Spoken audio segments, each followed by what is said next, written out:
कक्षा 8 model paper 5 है, math है। अब इसका हम 5 मॉडल पेपर को हल करते हैं। कम से कम इसको 10-15 मॉडल पेपर हल करेंगे, आपके पूरे वार्षिक परीक्षा का सवाल इसी मॉडल पेपर में से आएंगे। ध्यान रखना। ये लिखा a+b बराबर b+a का जाना जाता है। a+b बराबर b+a कौन सा गुणधर्म है? क्रम विनिमयता, साचार्यता, वितरकता या सभी। तो हमें इसमें लिखेंगे क्रम विनिमयता। क्रम विनिमयता का मतलब क्या होता है कि जैसे 3 और 5 को जोड़ने पर 8 आया, अब हम 5 को पहले लिख दें और 3 को बाद में लिखेंगे तो भी उत्तर क्या आएगा? 8 आएगा। इसके उत्तर में कोई प्रभाव नहीं पड़ेगा। तो इसको बोलते हैं क्रम विनिमयता। तो a+b लिखो चाहे b+a लिखो, जोड़ की क्या होगी? सेम टू सेम होगी। तो हम लिखेंगे क्रम विनिमयता। इसका उत्तर क्या होगा? ए राइट होगा। x/5 बराबर 6 समीकरण में x का मान होगा।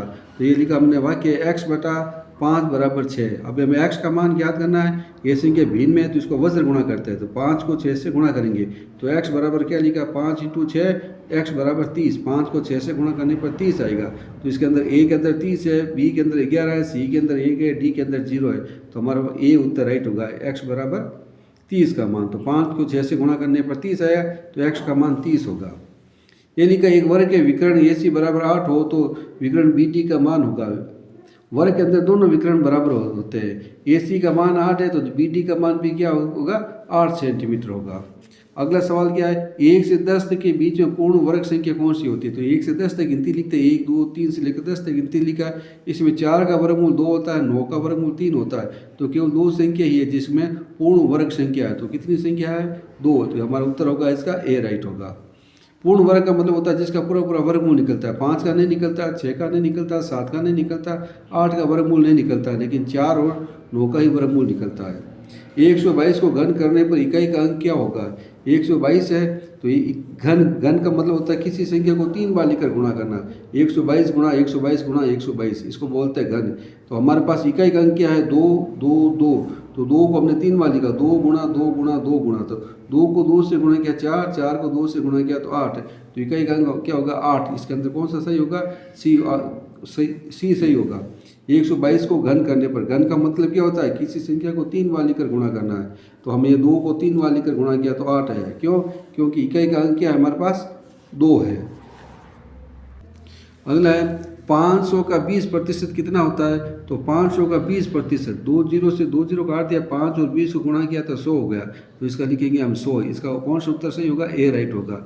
सवाल नंबर क्या है? 500 का 20% कितना होता है? तो 500 का लिखा 20 और प्रतिशत हटाया, नीचे 100 लगा दिया, 2 0 से 2 0 काट दिया, 5 और 20 को गुणा किया तो 100 आ गया। तो इसका उत्तर होगा ए राइट है। अब अगला सवाल हमारे पास 7a + 3b को 20a + 4b का योगफल क्या होता है? तो 7a + 3b, इसके अंदर 20a + 4b को जोड़ेंगे। 4 और 3 कितने हो गए? 7b और ये हो जाएगा 27a। तो हमारा उत्तर कौन सा होगा? ए राइट होगा। तो हमने लिखा यहाँ पर ए राइट है। जोड़ करने हैं इसकी। ये लिखा 5 की घात -3 का गुणात्मक प्रतिलोम होगा। गुणात्मक प्रतिलोम का फॉर्मूला क्या होता है? 5 - 3 गुणात्मक प्रतिलोम 1/-5 ये -3 आ गया। अब जैसे ये -3 है तो ये माइनस की संख्या ऊपर जाएगी तो क्या हो जाएगी? प्लस हो जाएगा। तो हम यहाँ 5 को 3 बार लेकर गुणा करेंगे तो क्या आएगा? 125 आएगा। तो इसका उत्तर क्या हो गया हमारे पास? 125 लिखा। वापस देखो, 5 की घात -3 का गुणात्मक प्रतिलोम लिखना है। तो 5 की घात 3 आ गए हमारे पास। तो गुणात्मक प्रतिलोम में क्या लिखेंगे? 5, इसके ऊपर ए लिख दिया, नीचे लिख दिया 5 की घात -3। अब इसको 3 को हम क्या करते हैं? ऊपर ले जाते हैं तो ये प्लस में 3 हो गया। तो 5 को 3 बार लेकर गुणा किया तो कितना हो गया? 125। इसी प्रकार से -2 का गुणात्मक प्रतिलोम क्या होगा? तो ये आपको हल करना है। -4, 2 की घात -4 का गुणात्मक प्रतिलोम बताइए। तो ये आपको हल करके बताना है। ये लिखा योग व्यंकलन पर गुणन की वितरकता का नियम बताइए। वितरकता का नियम बताना है। ये हमारे पास 3 संख्या A B C है। ए योग का मतलब होता है बीच में प्लस लगा दिया, A और B को इंटू किया तो AB आ गया, A और C को गुणा किया तो AC आ गया। अब योग का वितरकता का नियम करना है। A को B से गुणा करने पर AB आएगा, A को C से गुणा करने पर AC आएगा। व्यंकलन का मतलब माइनस है तो बीच में हमने माइनस का चिन्ह लगा दिया। अब आप क्या करोगे? A को B से गुणा किया तो ये आ गया AB और A को -C से गुणा करोगे तो आ जाएगा हमारे पास -AC आ जाएगा। अगला सवाल क्या है कि 15/4 - 7x = 9 की जांच कीजिए कि x = -3/4 है। तो x जगह हम क्या लिखेंगे? -3/4 रखने पर। तो ये लिखा 15/4 -7 और x की जगह हम क्या लिखेंगे -3/4। तो यहाँ लिखा हमने -3/4। 15/4 लिखा, 7 को 3 से गुणेंगे 21 आया, और माइनस को गुणा करेंगे तो प्लस आ जाएगा, /4 आ जाएगा। अब दोनों का हर बराबर है तो 15 और 21 को हम जोड़ लेते हैं। तो 15 21 को जोड़ने पर क्या आएगा, 36 आएगा। 36 में 4 का भाग दिया तो कितना आया, 9 आया। तो ये उत्तर 9 आ रहा है। तो ये एकदम कथन सही है कि 15/4 -7x बराबर 9 की जांच कीजिए कि x बराबर 3/4 है। जहाँ x लिखा है वह हम क्या लिखेंगे, -3/4 लिखेंगे। तो ये लिखा 15/4 -7 गुणा, और x की जगह हम क्या लिखेंगे -3/4 बराबर 9। अब माइनस और माइनस को गुणा किया तो यह प्लस हो गया, 7 को 3 से गुणा करना तो आपके पास 21 आ गया, और बटा में लिखा 4, वो हर बराबर है तो 4 का 4 लिखा, 15 और 21 को जोड़ दिया तो 36 हो गया। 36 में 4 का भाग दिया तो उत्तर आ गया 9। तो लेफ्ट हैंड साइड और राइट हैंड साइड हमारा क्या आ गया, बराबर हो गया। आगे लिखा है 1331 का घनमूल ज्ञात कीजिए। तो घनमूल ज्ञात करना है तो हम पहले 11 का भाग देते हैं। तो 11 का भाग है 13 31 के अंदर दिया तो 121 बार गया। पहले 11 का भाग 13 में एक बार गया, फिर ये 121 बार गया, और 121 में 11 का भाग कितने बार जाता है, 11 बार जाता है। ये हमने भाग दे दिया। तो 11 का भाग 13 31 में 121 बार गया, 11 का भाग 121 में कितनी बार जाता है, 11 बार जाता है। तो हमने यहाँ लिखा 11, फिर 11 का भाग 11 में एक बार गया। घनमूल में 3 संख्या को एक जोड़ा होता है, तो 3 संख्या को जोड़ा बना दिया तो इसका घनमूल क्या होगा, 11 हो गया। 11 का भाग 1321 में दिया तो 121 बार गया, 11 का भाग 121 में गया 11 बार, 11 का भाग 11 में जाता है एक बार। तो हमारे पास घनमूल क्या हो गया, 11। 3 संख्या को एक जोड़ा बनाना है। आगे लिखा, यदि चमेली के पास अपने धन का 72% खर्च करने के बाद 600 रुपये बचे तो ज्ञात कीजिए कि उसके पास शुरू में कितने रुपए थे। मान लीजिए 72% है। 72% का मतलब होता है कि 100 रुपये में से 72 रुपये खर्च करती है। 72% का मतलब होता है कि 100 में से वो क्या खर्च करती है, 72 रुपये खर्च करती है। तो बचत कितना करेगी, तो माना कि उसके पास धन है 100 रुपये, 72% रुपये वो खर्च करती है, तो 72 रुपये, तो शेष कितने रह गए, 100 में से उसने 72 रुपये खर्च कर दिया तो पीछे बच गए 28 रुपये। तो 28 रुपये उसके पास शेष है, तो उसके शुरू से वेतन ज्ञात करना। तो हम यहाँ क्या लिखेंगे, 28 रुपये शेष हो तो शुरू में उसके पास कितने रुपये थे, 100 रुपये। 28 1 रुपया अगर शेष हो तो शुरू में उसके वेतन कितना था, 100/28। ये 28 है ना, इसके बट्टे में आ जाएगा। और 600 रुपये वो शेष बचत करती है, 600 रुपये रहता है तो शुरू में उसके पास कितने थे, 100/28 × 600। अब हम दोनों में क्या करते हैं, 4 का भाग देते हैं। 4 का भाग 100 में गया 25 बार और 28 में गया 7 बार। 4 का भाग 28 में जाता है 7 बार और 100 में गया 25 बार। 25 और 600 को गुणा कर लेंगे, तो 25 और 600 को गुणा किया तो हमारे पास ये 15,000 आया, बट्टे में 7 है। अब हम क्या करेंगे, इसके अंदर 7 का भाग दिया, तो हमने ये 7 का भाग दे दिया यहाँ पर, तो हमारे पास 2142.85 आया। तो ये आ जाएगा, इसके पास शुरू से में कितने रुपये थे, 2142.85 रुपये थे। ये हमने इसका भाग दिया था। रिक्त स्थान की पूर्ति करना है। हमने ये समचतुर्भुज का क्षेत्रफल होता है 1/2 प्रथम विकर्ण इंटू दूसरा विकर्ण। त्रिभुज का क्षेत्रफल होता है 1/2 आधार इंटू ऊंचाई। बेलन का पृष्ठ क्षेत्रफल का फॉर्मूला होता है 2πr/h होता है। आयत का क्षेत्रफल हो गया लंबाई गुणा चौड़ाई। आयत का परिमाप हो गया 2 बंद कोष्ठक में लंबाई प्लस चौड़ाई।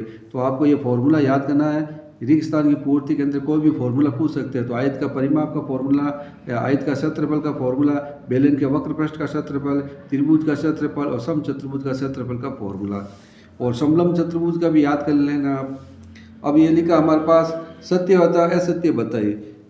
1 से 3 की घात -2, 1/3 की घात -2 का मान 1/9 होता है। ये कथन सही है या नहीं है। 1425 का विस्तारित रूप ये है, और a की घात m बटा a की घात n को लिख सकते हैं, a/b की घात m है, और इस संख्या का मानक रूप ये होता है। अभी हमें सत्य असत्य बताना। तो पहला सवाल है हमारे पास 1/3 की घात -2 है, तो हमने यहाँ लिखा 1/3 की घात -2 है। ये घातांक माइनस में है, तो इसको जैसे ऊपर लिखेंगे तो ये संख्या क्या आ जाएगी, बट्टे में आ जाएगी। 1 को हटा देंगे और 3 की घात ऊपर गई तो ये क्या हो गया, माइनस का चिन्ह हट गया, तो 3 की घात 2 हो गई। अब 3 को 2 बार लेकर गुणा किया तो क्या आता है, 9 आता है। तो ये 9 लिखा, ये लिखा 1 - 3 का मान 1/9 होता है। ये गलत है, इसका मान क्या होना चाहिए, 9 होना चाहिए। तो यहाँ लिखेंगे असत्य। 1425 का विस्तारित रूप होता है। तो देखो 1400 का विस्तारित रूप क्या होता है, इसको हम किस प्रकार से सरल करेंगे कि ये 1 है, इस एक आगे कितनी संख्या लिखी हुई है, 1 2 3 संख्या लिखी हुई, तो यहाँ 10 की घात 3 कर दिया। फिर 4 है, 4 के आगे कितनी संख्या लिखी हुई, 2 संख्या लिखी हुई है, तो 4 इंटू 10 की घात 2 कर दिया। फिर हमारे पास ये 2 है, 2 के आगे एक अंक लिखा हुआ है, तो 2 इंटू 10 की घात 1 कर दिया। फिर 5 का 5 लिखा, ये 70 है, तो यहाँ लिखेंगे 70 है। विस्तारित रूप में क्या करना, जितनी भी आगे संख्या होती है उसके उतने ही जीरो लगा दो। ये एक आगे 4 3 जीरो है, तो हमने 10 की घात 3 लगा दिया। 4 के आगे 2 अंक है, तो हमने 10 की घात 2 लिख दिया। 2 के आगे एक अंक है, तो 10 की घात 1 लिख दिया, और 5 का 5 लिख दिया। ए की घात m और b की घात m को हम लिख सकते हैं a बटा b की घात m, ये हम लिख सकते हैं। इसका मानक रूप क्या होगा, ये मानक रूप के अंदर क्या लिखते हैं, 1 2 3 4 है, तो ये लिखेंगे 10 की घात 1 2 3 4 और 5, यानी कि पॉइंट के आगे 5 पद है, 5 अंक है, तो 10 की घात -5 कर देंगे, तो ये हो जाएगा 4 इंटू 10 की घात -5। ये पॉइंट हटा दिया, पॉइंट का हमने लिख दिया 1, फिर आगे 1 2 3 4 5, तो 5 जीरो लगा दिया, तो लिखा 4 बटा 10 की घात 5। ये 10 की घात 5 ऊपर जाएगा तो माइनस में हो जाएगा, तो 4 इंटू 10 की घात -5 है, तो ये लिखेंगे 4 इंटू 10 की घात -5 70 है। ये 1 और ये 20 लिखा है, इसका मिलान करना है। 4p को q प्लस r से गुणा करना है, 25 y स्क्वायर है -10, 3x प्लस y है, a स्क्वायर -b है, इसके साथ हमें इसका मिलान करना, किन के साथ मिलान होगा, तो 4p को q से गुणा करेंगे तो क्या आएगा, 4p q आएगा और 4p r आएगा, तो 4p q और 4r है, तो पहले का मिलान किसके साथ होगा, b के साथ, तो पहले का मिलान हो गया हमारे पास b के साथ। 25 वाई स्क्वायर को हम क्या लिख सकते हैं, 5 इंटू 5 कर सकते हैं, तो 5 इंटू 5 वाई इंटू 5 वाई, तो दूसरे का मिलान किसके साथ हो गया, a के साथ हो गया। -10 3x प्लस वाई है, तो -10 को 3 से गुणा किया तो कितने आ गया, ये 30 माइनस के 30x आ गया। 10 को y से गुणा करेंगे तो माइनस का 10y हो जाएगा, तो ये 30 का हमारे साथ d हो गया। a square minus b square है, तो इसको एक बार माइनस करेंगे एक बार प्लस करेंगे, तो इस 4 का मिलान c के साथ हो गया। तो a का मिलान b के साथ होगा, 2 का मिलान a के साथ होगा, तीसरे का d के साथ होगा, चौथे का मिलान c के साथ होगा। ये 10 तक पर्चा में 1 से 10 तक गिनती लिखी गई है और हमें प्रायिकता ज्ञात करनी, संख्या 6 प्राप्त करना, 6 से छोटी संख्या के 6 से बड़ी संख्या प्राप्त करना और 10 से बड़ी एक संख्या प्राप्त करना, इसकी हमें प्रायिकता ज्ञात करनी है। तो गिनती हमारे पास 1 से लेकर 10 तक गिनती लिखी है, 6 अंक प्राप्त करना, 6 इसमें कितनी बार आया, 6 इसमें एक बार आया, तो 6 के आने की संख्या कितनी 1, तो लिखेंगे 1, और कुल संख्या कितनी 10, तो लिखेंगे 1 10, तो ये इसकी प्रायिकता हो गई 1/10। 6 पहला सवाल क्या है, संख्या 6 प्राप्त करना, तो संख्या 6 प्राप्त करना, तो 6 कितनी बार आया, एक बार आया, तो लिखेंगे 1/10, कुल संख्या 10 है। 6 से छोटी संख्या कितनी है, 6 से छोटी संख्या 1 2 3 4 5 है, तो 6 से छोटी संख्या 1 2 3 4 5, तो 5/10 ये प्रायिकता लिखेंगे। 5 का भाग 5 में एक बार गया, 10 में 2 बार गया। 6 से बड़ी संख्या कितनी है, तो 6 से बड़ी संख्या ये हो गई 7 8 9 10, तो लिखा 7 8 9 10, कितनी संख्या है, 4 संख्या, तो लिखेंगे 4, कुल संख्या आ गई 10। 6 से बड़ी संख्या कितनी 4, तो लिखा 4/10, 2 का भाग 2 बार गया, 2 का भाग इसमें 5 बार गया। 10 से बड़ी संख्या, यहाँ 1 से लेकर 10 तक गिनती लिखी हुई है, 10 तक है, यहाँ 11 नहीं लिखा हुआ है, तो यहाँ पर क्या लिखेंगे 0। 10 से बड़ी संख्या हमारे पास है ही नहीं, तो 0, तो प्रायिकता होगी 0/10 बराबर 0। संख्या 52 का हमें वर्ग ज्ञात करना, तो 52 के ऊपर घातांक 2 लगा दिया, अब इसको हमने 2 बार लिख दिया, 50 + 2 50 + 2, 52 को हम ऐसे लिख सकते हैं 50 + 2, और 50 + 2 के ऊपर घातांक 2 तो इसको 2 बार लिख दिया। अब हम क्या करेंगे, 50 को 50 से गुणा करेंगे तो 2500 आ गया, 50 को 2 से गुणा किया तो 100 आ गया, 2 को 50 से गुणा करेंगे तो 100 आएगा, 2 को 2 से गुणा किया तो 4 आ गया, इस सब को जोड़ दिया तो कितने होगा, ये हो गया। तो वापस देखो 50 का वर्ग ज्ञात करना, तो 50 को हम 52 को हम लिख सकते हैं 50 + 2, और 50 + 2, ये 50 + 2 बार लिख दिया क्योंकि ऊपर घातांक क्या है 2 है। 50 को 50 से गुणा किया तो ये आ गया, 50 को 2 से गुणा करेंगे तो 100 आ जाएगा, 2 को 50 से गुणा करना है तो 100 आया, 2 को 2 से गुणा करना तो 4 आया। अब चारों संख्या को जोड़ दिया तो ये संख्या हो गई। अब ये लिखा 5% वार्षिक ब्याज दर से बढ़ते हुए वर्ष 2000 में एक स्थान की जनसंख्या 56,000 थी, तो 2 वर्ष बाद जनसंख्या कितनी थी, 2005 की जनसंख्या 2005 की जनसंख्या ये थी, तो समय 2 वर्ष है, तो पहले लिखेंगे अंतिम जनसंख्या बराबर प्रारंभिक जनसंख्या 1 + r/100 1 + r/100। और ये 5/100 प्रतिशत है, आर का मान 5 है तो 5/100, 5 और 100 को जोड़ दिया तो 105 आ गया। 100 और 5 को जोड़ेंगे तो क्या आ जाएगा, 105 आ जाएगा। फिर हमें 3 जीरो से 3 जीरो काट देंगे, 2 जीरो से 2 जीरो काटा, 1 जीरो से 1 जीरो काटा। अब हम देखेंगे 2 का भाग है ना, 5 का भाग इसमें गया 21 बार, 5 का भाग गया 2 बार, 2 का भाग इसमें 28 बार जाता है। इन दोनों को हमने गुणा कर लिया तो हमारे पास ये आ गया, इसके अंदर 2 का भाग दिया तो हमारे पास ये जनसंख्या आ गई। ये लिखा है बेलन की त्रिज्या 7 सेमी है तथा इसका ऊंचाई 10 सेमी है, तो ज्ञात कीजिए बेलन के वक्र पृष्ठ का क्षेत्रफल, बेलन का संपूर्ण पृष्ठ क्षेत्रफल। तो बेलन का वक्र पृष्ठ का क्षेत्रफल होता है 2πr/h। ये फॉर्मूला लगा दिया, 2 का 2 लिखा, पाई का मान 22/7 है, त्रिज्या हमारे पास दे रखी है 7 सेमी, ऊंचाई दे रखी है 10 सेमी, तो 7 गुणा 10 कर दिया, 7 से 7 काट दिया, 2 22 और 10 को गुणा करेंगे, 2 22 10 तो 440 वर्ग सेमी आ गया। अब लिखेंगे बेलन का संपूर्ण पृष्ठ क्षेत्रफल 2πr/r+h। 2 का 2 लिखा, पाई का मान 22/7 आ गया, आर का मान 7 आ गया, आर का मान 7 आ गया, एच का मान 10 आया, 7 से 7 काट दिया, 2 और 22 को गुणा किया 44, 44 को 17 से गुणा करेंगे तो हमारे पास ये आ जाएगा वर्ग सेंटीमीटर। अगर बेलन का आयतन पूछा तो हम लिखेंगे πr²h। पाई का मान 22/7 है, त्रिज्या कितनी है, 7 को 2 बार लिखा, एच है, 7 से 7 काट दिया, इसको गुणा किया तो हमारे पास आ गया 15 40 घन सेंटीमीटर आ गया। ये तीलियों की संख्या दे रखी है, इनके बीच का कोण लिखा है, चार तीलियों की संख्या है तो 90 डिग्री का कोण बनेगा, 6 है तो हमारे पास 60 डिग्री का कोण बनेगा, 8 है तो हमारे पास 45 डिग्री का कोण बनेगा, 10 है तो 36 डिग्री का कोण बनेगा, 12 है तो हमारे पास 30 डिग्री का बनेगा। क्योंकि एक वर्त के अंदर पूरे के पूरे वर्त के अंदर कितने डिग्री का कोण बनता है, 360 डिग्री का बनता है। तो हमें 360 के अंदर 4 का भाग देना है, 360 के अंदर हमें 8 का भाग देना है, 360 के अंदर हमें किसका भाग देना है, 10 का भाग देना है, 360 के अंदर 12 का भाग देना है। तो एक वर्त होता है उसके अंदर पूरे पूरे कोणों कितने कोण बनता है, कोणों का योग 360 होता है। अब पूछा है क्या ये समानुपात में है, प्रतिलोम समानुपात में है, तो हम क्या करेंगे, x गुणा y करेंगे। 4 और 90 को गुणा किया तो 360 आया, 6 और 60 को गुणा करेंगे तो 360 आ जाएगा, 8 और 45 को गुणा करेंगे तो ये भी 360 आ गया, 10 और 36 को गुणा करेंगे तो ये भी 360 आएगा, 12 और इसको 30 को गुणा किया तो ये भी आ गया 360, सभी 360 आ रहा है। तो ये प्रतिलोम समानुपात में है, तो ये लिखेंगे हाँ ये प्रतिलोम समानुपात में है। दूसरा सवाल क्या पूछा, 15 तीलियों में पेय में है तो कोण कितना बनेगा। अगर तीलियों की संख्या 15 है तो कोण होगा 360/15, 24 डिग्री का कोण बनेगा। कोण 40 डिग्री का हो तो तीलियों की संख्या क्या होगी, तो तीलियों की संख्या होगी 360 के अंदर कोण का भाग देंगे, कोण कितना 40 का है तो 360 में 40 का भाग दिया तो 9 तीलियाँ होगी हमारे पास। समीकरण हल ज्ञात कीजिए, 6x + 1/3 + 1 है बराबर x - 3/6 है। 3 और 6 का लसब 6 होता है, तो दोनों पक्षों को हम 6 से गुणा करेंगे।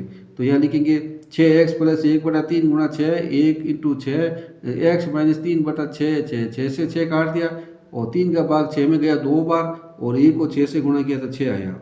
अब 2 को 6 से गुणा करेंगे तो 12x आ जाएगा, 2 को 1 से गुणा किया तो 2 आया और ये इसको गुणा करेंगे तो क्या आएगा x - 3। अब हम पक्षांतरण करते हैं तो पक्षांतरण 12x लिखा, x इधर आएगा तो माइनस का हो जाएगा, -3 लिखा, 6 उधर जाएगा तो माइनस का हो गया, 2 उधर गए तो माइनस का 2 हो गया। तो 12 में से 1 निकाल दे 11x और ये 3 6 9 9 2 11 माइनस के 11। x का भाग मान ज्ञात करना, 11 में 11 का भाग कितनी बार गया, 1 बार, तो x का मान -1 आ गया। अब जांच करते हैं तो परसेंट सेम लिखा। अब लेते हैं लेफ्ट हैंड साइड, 6x + 1/3 + 1 है तो ये 6x का मान 1 लिखा + 1/3, इसको गुणा किया तो हमारे पास आ गया 6, 6 में से 1 गए तो पीछे कितने बच गए, 5 बच गए।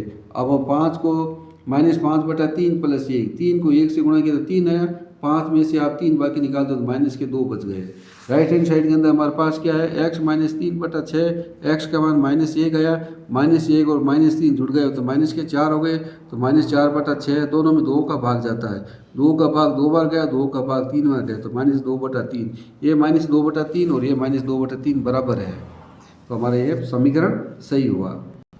ये हमारे पास यातायात के दे रखे तेज गति से कारण ये दुर्घटना होती है। अन्य कारणों से दुर्घटना 15% होती है। यातायात के साधन द्वारा 30% घटना होती है और नशे के द्वारा 5% दुर्घटना होती है। और कुल वाहन चालक है हमारे पास 1000 है। तो सबसे पहले अधिक दुर्घटना किस कारण होती है, तो ये बड़ा ग्राफ है 50%।